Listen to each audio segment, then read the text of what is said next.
Turning point. The Battle of Midway cold open. 2 minutes. It is June 4, 1942. The Pacific Ocean, 1,200 miles northwest of Hawaii. The sun has not yet risen. In the darkness, 3 American aircraft carriers cut through the water like ghosts. On the USS Yorktown, men move quietly through steel corridors. Some pray, some write letters they may never send. All of them know what is coming. Above, in the pre-dawn cold, pilots climb into their cockpits. Their hands shake, not from fear, but from the terrible clarity of what they must do. Below them, the ocean is black and endless. 20 miles away, Japanese carriers are turning into the wind. In the next 4 hours, the war in the Pacific will change forever, but none of these men know it yet. Act 1, The World Before. 5 minutes, 6 months earlier.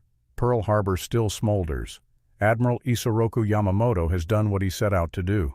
On December 7, 1941, he struck America a devastating blow, a surprise that was meant to be a knockout punch. The battleship USS Arizona rests on the bottom of the harbor, taking nearly 1,200 men with her.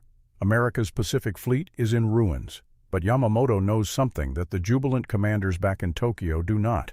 He has not destroyed American resolve. He has awakened it. Now, in the spring of 1942, America is building. Building ships, building planes, building an army that will not stop until Japan is utterly defeated. Yamamoto understands naval warfare in ways few men do. He has studied at Harvard. He is attached in Washington. He knows American industry. He knows American spirit. And he knows that Japan has perhaps 6 months, maybe a year at most, to achieve total victory in the Pacific before American industrial might become unstoppable. So Yamamoto conceives an audacious plan. He will strike at Midway Atoll, a tiny, insignificant speck of coral and sand in the middle of the Pacific. The Americans will defend it. When they do, the Japanese fleet will be waiting. The American carriers will be destroyed. American naval power in the Pacific will be broken. And then, Yamamoto believes, America will negotiate. They will accept Japanese dominance in the Pacific. Japan will rule an empire stretching from Hawaii to India. It is a magnificent strategy, perfectly logical, built on one fatal assumption, that Yamamoto can catch the Americans by surprise. But in a basement in Pearl Harbor, a man named Joseph Rochefort is reading Japan's mail. Rochefort is a cryptographer, a codebreaker. His team has been working frantically to decrypt the Japanese Navy's operational codes. It is agonizing, meticulous work. They are close, so close. In early May, Rochefort's team makes a breakthrough. They intercept a message about an operation called AF. The target, they believe, is Midway Atoll. AF, American foe. Midway. But Rochefort's superiors in Washington are skeptical. Can they trust this intelligence? Is it a Japanese deception? Do they really know where the Japanese fleet is headed? So Rochefort does something audacious. He suggests that the Americans at Midway send an uncoded radio message that their freshwater distillation system has broken down. They need supplies. Within hours, Japanese intercepts mention that AF is short of fresh water. The message is authentic. Midway is AF. Rochefort has confirmed it. On May 28, Admiral Chester Nimitz makes a decision that will determine the fate of the Pacific War. He orders the American carriers to Midway. The USS Enterprise and USS Hornet are already at sea. The USS Yorktown, damaged just weeks earlier in the Coral Sea, is rushed back to Pearl Harbor. Shipyard workers labor around the clock. 3 months of repairs are compressed into 3 days. Welding torches spark in the dark. The Yorktown's wounds are stitched closed just enough for her to sail. By June 2nd, 3 American carriers are racing toward Midway. Their crews do not know it, but they are sailing toward the greatest naval battle in human history. The Japanese fleet is larger, faster, more experienced. 4 Japanese carriers versus 3 American ones. Japanese pilots have been blooded in combat over China. Many have a year or more of combat experience. The Americans are younger, hungrier, and they know something the Japanese do not. They know the Japanese are coming. Act 2, The Storm. 10 minutes. Dawn breaks gray and cold over the Pacific. Ensign George Gay sits in the rear cockpit of a Douglas Dauntless dive bomber. He is 22 years old. 5 hours ago, he was sleeping. Now he is waiting to die. The pilots around him don't talk much. There is nothing left to say. They have checked their guns. They have said their prayers. Some have written letters. Now they wait. At 6:15 a.m., the radar officer on the USS Enterprise picks up Japanese aircraft approaching Midway Atoll. The Japanese have attacked the island. The battle is beginning. But the Japanese carriers, the Akagi, the Kaga, the Soryu, the Hiryu, are not where the Americans thought they would be. The Japanese are 20 miles away, just beyond the range where they can see the American ships. In naval warfare, opposing fleets cannot see each other. They fight through the eyes of their aircraft. They fight through radar. They fight through intuition and intelligence and luck. At 8 a.m., the USS Hornet launches 15 torpedo bombers. They fly toward where they think the Japanese fleet is. They will search the endless Pacific for 4 tiny ships in the vastness of the ocean. At 8:52 a.m., they find them. What happens next is brutal and swift. The American torpedo bombers, old, slow Douglas TBD Devastators, bore in toward the Japanese carriers. They are flying at 100 miles per hour. The Japanese can hit them with bullets moving twice that fast. Anti-aircraft guns erupt from the Japanese fleet. Zeros, the most advanced fighter aircraft in the world, intercept the American bombers. Ensign Gay watches his wingmen explode, one after another. The sky fills with flak, the black puffs of anti-aircraft shells detonating. The roar of engines and guns is deafening. Gay drops his torpedo. He sees it splash into the water, its engine running toward the Japanese carrier below. Then his plane is hit. The engine dies. The propeller stops turning. Gay realizes, with the clarity of a condemned man, that he is going to die, right now, in the next few seconds. He watches the water rising up to meet him. 15 torpedo bombers launched from the Hornet.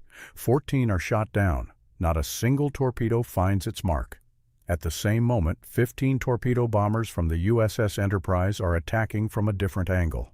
The pilots are experiencing the same hell, the same impossible odds, the same certainty of their own deaths. 13 of 15 are shot down. The Japanese feel almost invincible. Their anti-aircraft guns are perfect. Their fighters are devastating. The Americans are coming at them in waves, and every wave is shattered. The Japanese commander, Vice Admiral Chuichi Nagumo, has a decision to make. His torpedo bombers are armed and fueled. They are waiting on the flight decks of his carriers, ready to strike at the American fleet that he knows is out there somewhere. But there are American aircraft attacking right now. Should he launch the torpedo bombers to find and destroy the American carriers? Or should he keep them on deck, loaded and fueled, ready to defend against the next American attack? He waits. Just a little longer. He will see off this current attack, and then he will launch his torpedo bombers. It is a decision that will cost him the war. At 10 a.m., the USS Yorktown launches her dive bombers. Commanding them is Wade McCluskey, a 34-year-old Navy pilot who has lived his entire life for this moment. He is precise. He is deadly. He is leading 37 Dauntless dive bombers toward the Japanese fleet. The Dauntless is not a fast plane. It is not the most advanced, but it can dive almost straight down at the enemy, and it can place its bomb with devastating accuracy. McCluskey does not know where the Japanese carriers are. He flies toward the last known position. The ocean beneath him is empty, nothing but blue water and sky. He searches. Minutes pass. Fuel is burning. If he doesn't find the Japanese carriers soon, he will have to turn back. Then ahead, he sees something. A Japanese destroyer is racing away at full speed, heading toward the carrier fleet. The Japanese have detected the American planes. The destroyer is sounding the alarm. McCluskey follows the destroyer, and then the clouds break and he sees them. 4 Japanese carriers, their decks crowded with aircraft. The Akagi, the Kaga, the Soryu, the Hiryu. The moment has arrived, the moment upon which the entire war turns. McCluskey's radio crackles with his voice. Attack! The dive bombers pitch forward and dive. The altimeter unwinds. 10,000 feet, 8,000 feet, 6,000 feet. The Japanese carriers are growing larger in the gun sight. Anti-aircraft fire erupts. The sky is filled with smoke and flak. At 1,500 feet, McCluskey releases his bomb. The plane shudders with the recoil. He pulls up hard on the stick, and the plane responds, climbing away from the ocean. Behind him, the bomb falls. The bomb hits the Akagi near the stern. The The flagship of the Japanese fleet erupts in flames. Gasoline ignites, ammunition explodes, fires spread across the wooden flight deck, consuming aircraft and fuel and men. At the same moment, a dive bomber from the Enterprise is attacking the Kaga. A 1,000-pound bomb smashes through the flight deck and into the hangar below. The Kaga becomes a floating inferno. In less than 5 minutes, 2 Japanese carriers are destroyed, but there is more. The Soryu is attacked next. A bomb hits her amidships. The carrier shudders. Fire erupts. The Soryu begins to sink. In 5 minutes, 3 of Japan's 4 carriers at Midway have been reduced to burning hulks. But the Hiryu survives, and now she launches her revenge. Japanese dive bombers attack the USS Yorktown. The ship shudders with near misses. Then a bomb hits the smokestack. Another hits the flight deck. The Yorktown begins to burn. The fires spread rapidly. Men abandon ship. The Yorktown is still afloat, but she is crippled, and then Japanese torpedo bombers attack. 2 torpedoes hit the Yorktown's port side. The ship lists dangerously. The crew thinks she is going to sink, but the Yorktown has been badly wounded. She is no longer a fighting ship. Then, at 5 p.m., the last act of the battle unfolds. American dive bombers find the Hiryu, the last Japanese carrier. They attack with the same precision, the same courage, the same willingness to fly into a maelstrom of anti-aircraft fire. A bomb hits the Hiryu's flight deck, then another, then another. The Hiryu becomes a burning grave. In one day, Japan has lost 4 aircraft carriers. 4, the backbone of their fleet. The Japanese commander, Admiral Nagumo, realizes the battle is lost. He orders the fleet to retreat. The Battle of Midway is over. Act 3, The Reckoning, 5 minutes. In the hours after the battle, the Pacific Ocean becomes a graveyard. 4 Japanese carriers rest on the bottom: the Akagi, the Kaga, the Soryu, the Hiryu. With them go over 3,000 Japanese sailors and airmen. The pilot training pipeline that had made Japan dominant in the early war is shattered.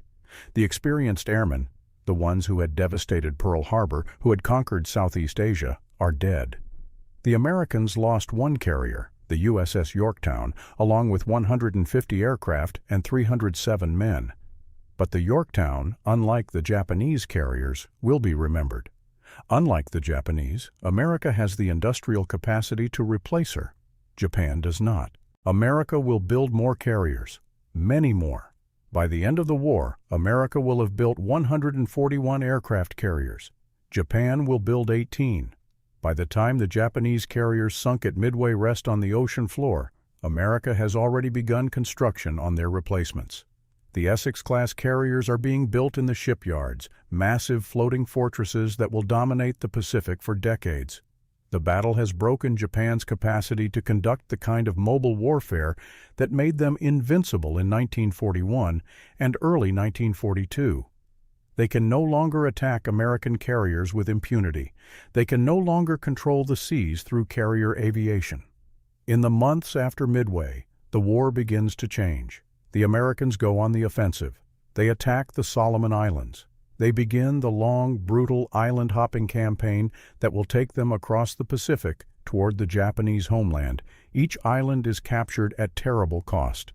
The Japanese will not surrender. They will fight to the last man, turning every beach into a graveyard. But the Americans keep coming. They have the ships. They have the planes. They have the pilots and the supplies and the will. 22-year-old Ensign George Gay survives the battle. His plane crashes into the Pacific after bombing the Kaga. He clings to a floating cushion in the oil-slicked water for 30 hours, watching the battle rage around him. A Japanese destroyer passes within feet of him. He holds his breath, certain he will be seen. But the destroyer passes. American ships are searching for survivors. American pilots in their own rafts are picked up by American destroyers. George Gay is rescued. He lives to see the war's end. He will write a memoir. He will speak about the battle for the rest of his life. He will become one of the last living witnesses to the turning point of the war. Admiral Yamamoto survives the battle, but it breaks him. He will die 14 months later, shot down by American fighters during an inspection tour, a death arranged because American codebreakers have once again decrypted Japanese messages. The man who planned Pearl Harbor and the Midway operation will never see the war's end. Japan's hope for victory dies in the waters off Midway on June 4th and 5th, 1942. The nation will fight for 3 more years. Millions more will die. Japanese cities will be firebombed. 2 atomic bombs will destroy Hiroshima and Nagasaki. But the outcome is determined in those 4 hours of battle, when American dive bombers find the Japanese fleet and America's naval supremacy in the Pacific is established. Epilogue. 3 minutes. Today, Midway. Atoll is a national memorial. The coral reef that surrounds the atoll is pristine and blue. Seabirds wheel overhead. The reef fish have returned. The island, which was scorched with battle 70 years ago, is green again. But 1,500 feet below the surface, the Japanese carriers still rest on the ocean floor. The USS Yorktown rests at a greater depth, her hull still largely intact, her history written in rust and silence. In 2019, explorers found the USS Lexington, another carrier sunk during the war, resting 10,000 feet below the surface. A memorial plaque was left on her hull, a gesture toward the men who died aboard her. The ocean does not forget. The human cost of the battle was extraordinary. 1,023 Americans died. Over 3,000 Japanese died. For the men in the water, pilots clinging to rafts, sailors on sinking ships, the battle meant drowning in oil-slicked Pacific waters, the sun burning down, sharks circling, and no rescue in sight. Many of those who survived the battle psychologically never did. The trauma of battle at sea is particular and absolute. You cannot run, you cannot hide. You can only float and wait and hope that someone finds you before the ocean does. 70 years after Midway, the American Navy dominates the world's oceans. Aircraft carriers, the very vessels that decided the fate of nations in the Pacific War, remain the centerpiece of American naval power. But the dominance is not total. Other nations build carriers. China, India, Russia, Great Britain, France all operate carrier strike groups. The monopoly that America held after Midway is eroding. The lessons of Midway persist. Naval battles are decided by intelligence, by courage, by the quality of men and equipment, by the moment when commanders have to make impossible decisions with incomplete information. Admiral Nimitz had to decide whether to commit his carriers to a battle he might lose. Wade McCluskey had to decide whether to press his attack into anti-aircraft fire that would almost certainly kill him. George Gay had to release his torpedo, knowing he would almost certainly die in the attempt. These were not decisions made in comfort or safety. They were made in the cockpit of a burning aircraft, on the bridge of a ship under attack, in the basement of a code-breaking office where the weight of the war rested on the shoulders of men and women. In this moment, somewhere in the Pacific, an American carrier strike group is at sea. The tradition that was tested at Midway continues. The pilots who fly from her decks are the spiritual heirs of Wade McCluskey and George Gay. They are young, they are trained, they are ready. But they also know, because history has taught them, that no victory is final, that the costs of war are written in lives and losses that can never be recalculated, that the moment when everything changes can come without warning, when 4 carriers burn, when a tide reverses, when the course of history turns. The Battle of Midway reminds us that the world we inherit, the one we believe is stable and eternal, rests on decisions made in extremis by ordinary people who had no idea their actions would echo across decades. On June 4, 1942, a young ensign dropped a bomb. A dive bomber found 4 carriers. A codebreaker decrypted a message, and nothing was ever the same. The ocean does not remember, but we must.